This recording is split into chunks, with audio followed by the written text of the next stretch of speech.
Yo, what's good? Mr. 392 in the building. First day of Roadkill Nights, and they release the official Dodge Charger Scat Pack NRT Inline 6s. Twin turbo. And I'm going to share some thoughts about it as a Scat Pack owner. There's a lot of mixed reactions with this vehicle. I feel like the majority of Mopar fans aren't a fan of it. There are some that are a fan of it. It obviously doesn't sound good. It's not a Hemi. It sounds like two mothers at Costco fighting over vacuum cleaners that are on sale. That's what I think it sounds like, personally. I'm sorry. Yes, I know there's opportunities to get aftermarket exhaust systems to help it sound a little bit better. But it's not going to help that much. Some people will like it, majority won't. That's just how it is.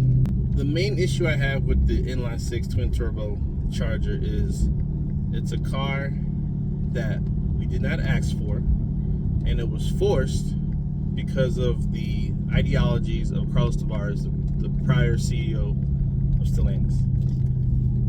And because he was pushing his narrative for where the company needed to be, or where he wanted the company to be based on his own incentives, they bought all these inline twin turbos, fired the SRT division, and they just forced their way thinking this is going to convince our customers, our typical V8 customers, this is going to convince them because it's lighter, it's faster, it has all-wheel drive, all this stuff on paper performs better. But again, we still didn't ask for it. So I feel like this car, they've already invested millions of dollars into it. And I wish they would have just announced the V8, but they have probably thousands of these engines laying around somewhere. R&D has been put into it, all that time and money, development and research. All this marketing's been put into it. Like, they're trying to recoup some of those funds. That's my opinion. I feel like Dodge is trying to recoup some of those funds from the poor investments they made on this engine to begin with. And that's why I feel like they're not going to announce the V8. I know the V8 is going to come out eventually. I was hoping it's going to come out. But I know there's a couple days, and they could mention, hey, we're coming out with the V8. Just want to surprise everybody. And if I'm wrong, I'll come back and I'll comment on the video or post a message on here acknowledging it. But yeah, I think that's just what it is, man. They stuck with these engines.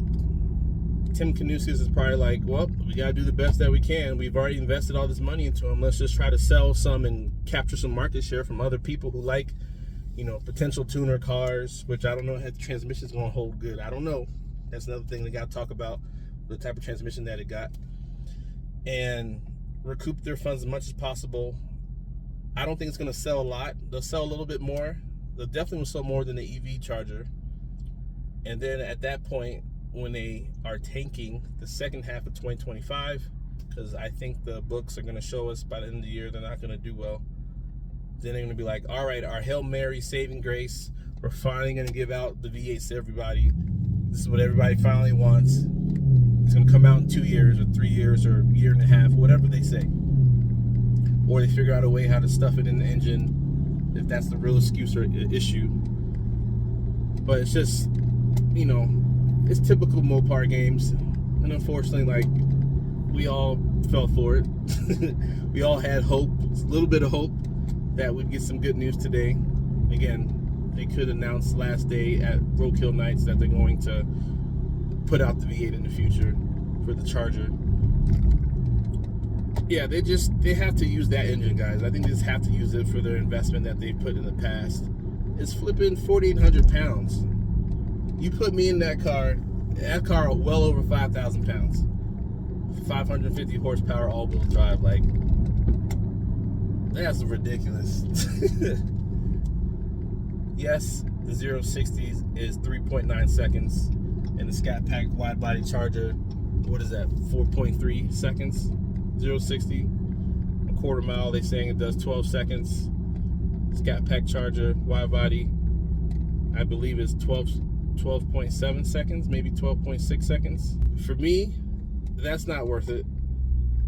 They got the standard model RT for what, 51,000, and then the Scat Pack version of the Inline 6, 55,000, almost 56,000. Like, I don't know, man. I think that's still too high. It's just a smudge. I think the Scat Pack should be under 50,000. My personal opinion, should be under 50,000, and should have put the RT like 45,000. But it's gonna be interesting. We'll see how many people order these cars this week or next week when they open up. I don't know when it is. I can't remember. Just kind of going off of memory.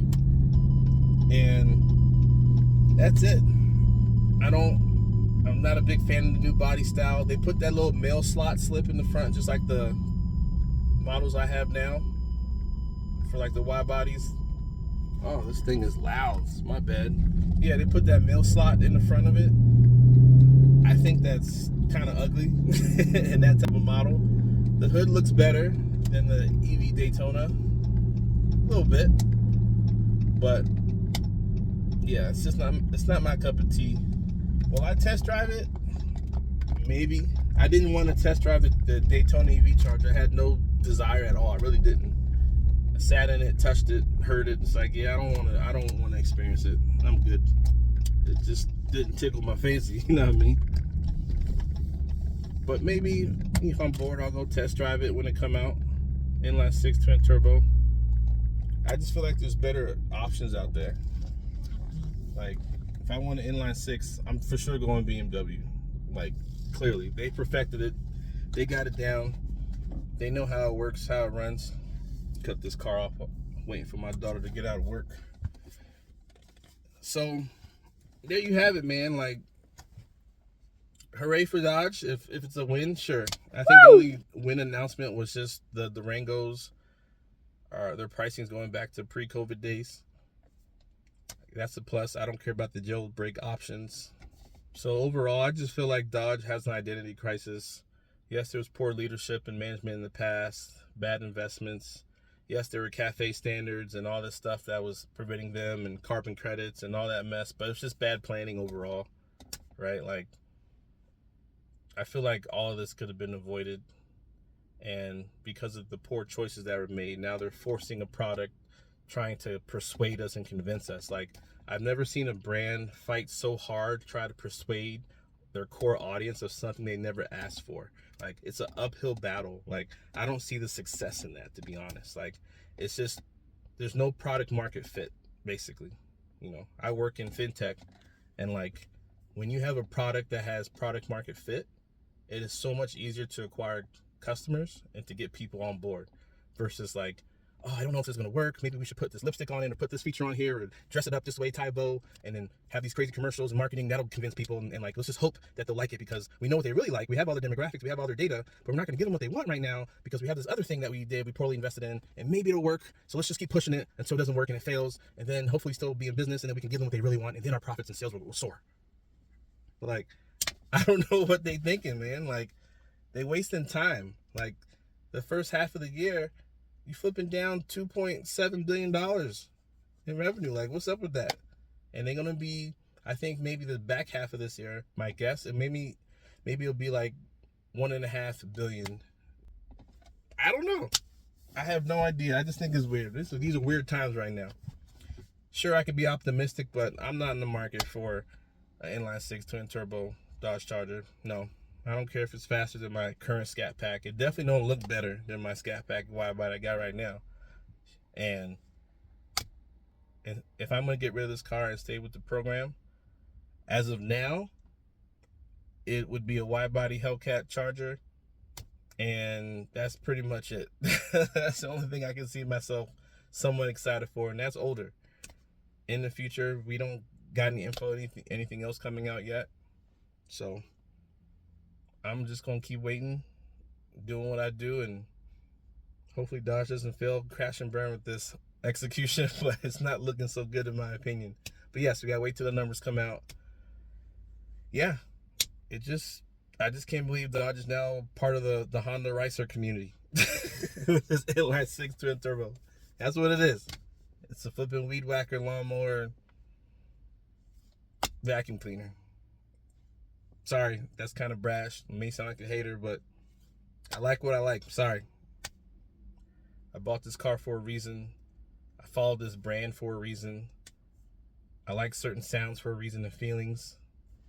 That's the experience that I like. Anyway, let me know what y'all guys think. Y'all gonna get one? Y'all gonna buy one? You gonna order one? I'm not. I'll just see it by the wayside. Mr. 392 is out. Peace.